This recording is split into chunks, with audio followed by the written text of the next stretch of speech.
So I start to get the structure defined. Like I said, this is a little awkward, but because I've got this shadow, this can actually be one of those secondary and interesting visual parts of the drawing. That's going to make everything else come together. Each thing tells a story.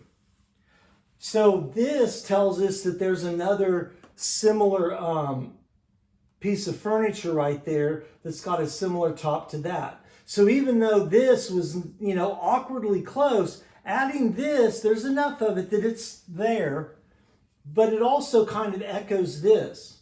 So having things echo each other, so this is echoed here. Okay, here's another thing. You have to think how things go off the page. So even though I'm drawing this ellipse, I want to think of that ellipse as it goes off the page. One of the worst things you can do is make your drawing, it's like this becomes a magical force field that pushes the drawing in. So everything that gets close to that edge suddenly, instead of existing realistically, gets kind of squinched up. And I made that mistake because for my organizational line, I should have drawn a line there and I should have said, okay, if that's 2 inches there almost, and that should be 2 inches there. So this is actually, look how much bigger that ellipse should be. And also this one should go to there. That should be the same distance. This and this should be the same distance. So I was making the very mistake that I'm talking about. I was not going back and using those measurements to correct my perspective. So those are the things we want to do. We want to be able to realize when we're making those mistakes and fix them before we invest all that time. And there's a little design element that sticks up there.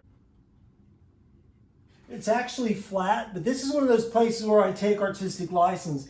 If I wanted to enhance this area a little bit, I could go back and find some kind of an imaginary little design element to put on there. Maybe a leaf form or some sort of a little design.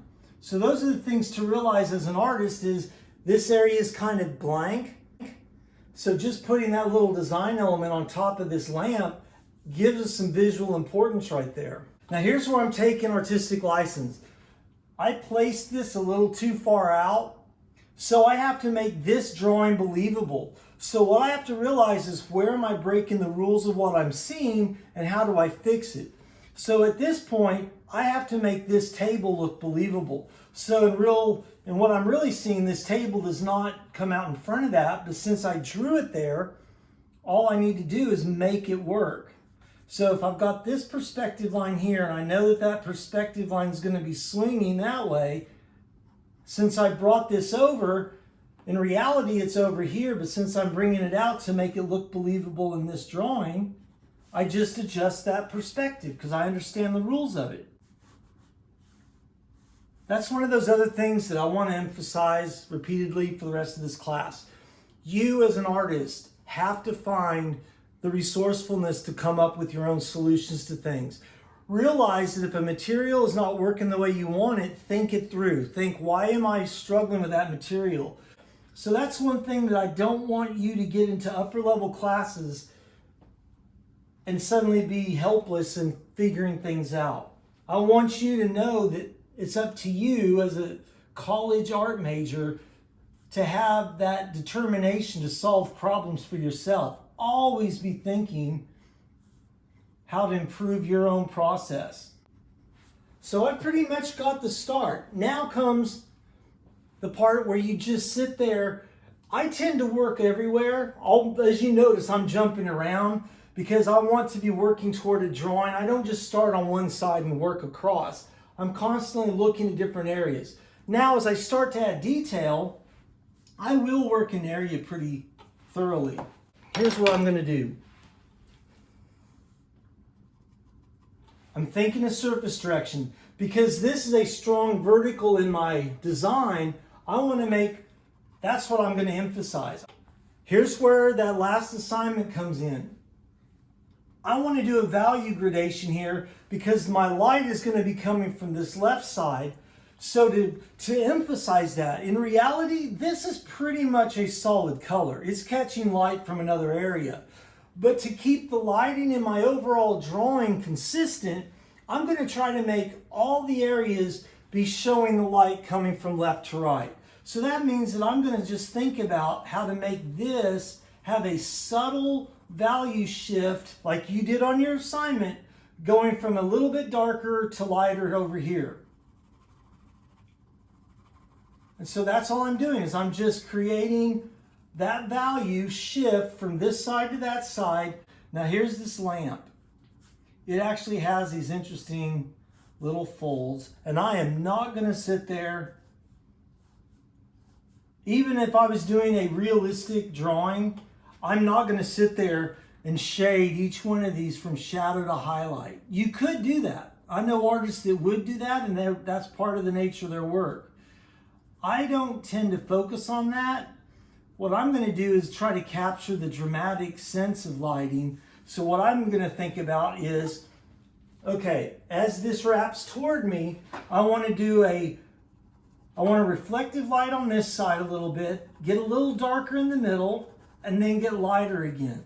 So that's what I'm thinking about. What is that overall sense of shading of that object? And here, just to give you all an idea how I would do it, and y'all are getting to see my shiny head there. Here's my clean one. I'm going to blend following the direction of the surface.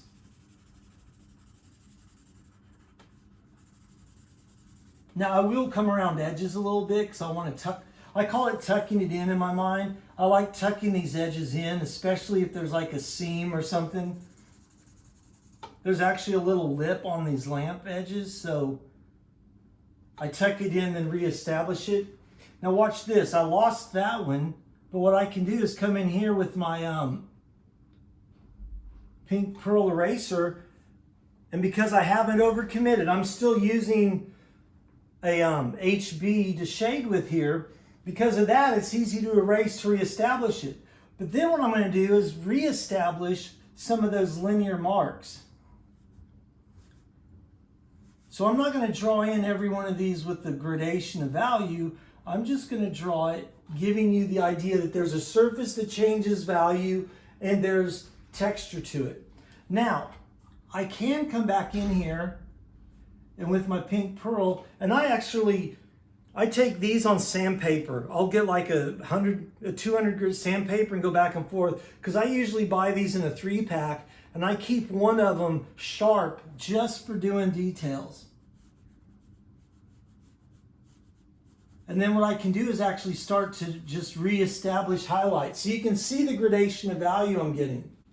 Now on this, what I would start to do is just blend it directionally. And if you want to get detailed, if you go to Hobby Lobby, they have nice assorted packs of these tortillons or blending stumps. I recommend just buying a pack of them, because I like to use these detailed ones sometimes to just work like this, because since it's a wood surface, I don't mind having this kind of scratchy blending to it. But this is all you're going to do on your drawing. You're just going to take your time, get everything drawn in and placed, and then you just start developing each surface and that thinking about value. How am I going to establish value?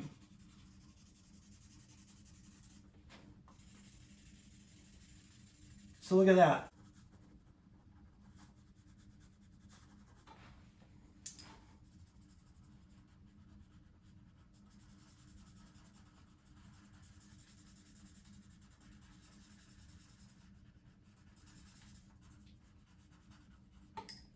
Just to show you the last step. This is where your ebony pencil, or even maybe trying to use Conte or compressed charcoal. I want that to be dark back there. And then I can use, let me grab the one that's got Conte on it already. Look how dark I can make that. And then, let me clean that edge up. Look how that dark pops that out. Now the problem is, if you use this dark, you've got to make it all over the place. If you have too much in one area, it's just going to be awkward. So if I decide that that's going to be my darkest dark somewhere, I have to find other places to work that in. So for example, just like on that drawing the other day of an object, underneath the edge of this chair is going to be a dark shadow. So because I want to make that chair float a little bit, if I want to bring Conte or charcoal into my drawing, being a graphite drawing, you have to bring it in different places. I could even try to do it maybe back here in this corner a little bit. Not dark, I'm not making it as heavy as that, but I am letting the quality of that material be present in this area. And that way you do have that unity maintained of your drawing. If you introduce a material, you need to introduce it in different places so it doesn't stand out. So what I would do here then is just come across and soften that shadow edge, blending it in a little bit.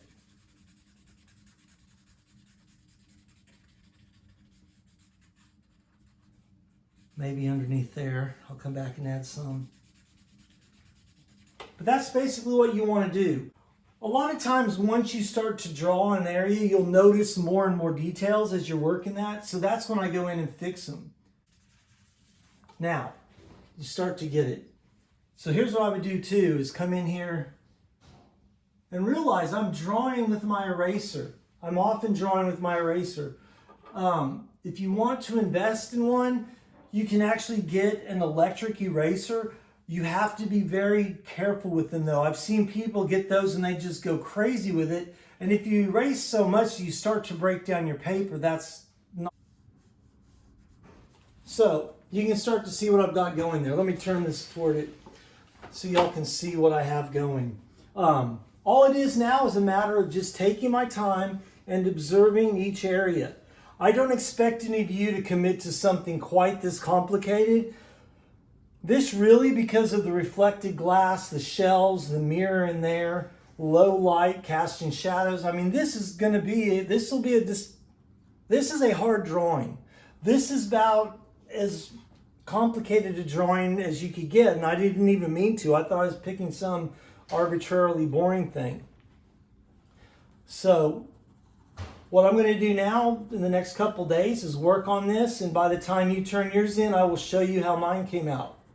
This is not a contest. This class is not a contest. What it is a matter of us, each of us demonstrating our own ability to understand and apply the drawing techniques. I want by the end of this, each of your drawings to be very individualistic. I want to be able to look at all of your drawings and be able to, I don't know you as well as I would if we were in person in class. By now I would have known everyone's name. We'd be on a first name basis, and I would be recognizing your drawings. Some of you, I am starting to recognize your drawings. If I see it posted on Facebook, I know without reading the name who probably drew that. I want all of you to have that kind of drawing ability, that you have worked this out enough that when I see your drawings at the end of the semester, I know it's your work. And that's just a matter of you taking the time to really own all of these steps and processes. So that's going to be it for now. I'm going to make this due a week from today. I'll make it due later on Wednesday. And I might add something Monday, but pretty much I'm going to give you the rest of this entire week to make a legitimate, definitive drawing using all these techniques. So that's all you need to know. Have any questions, just let me know. But make some really cool drawings, because this is your first fully graded major drawing.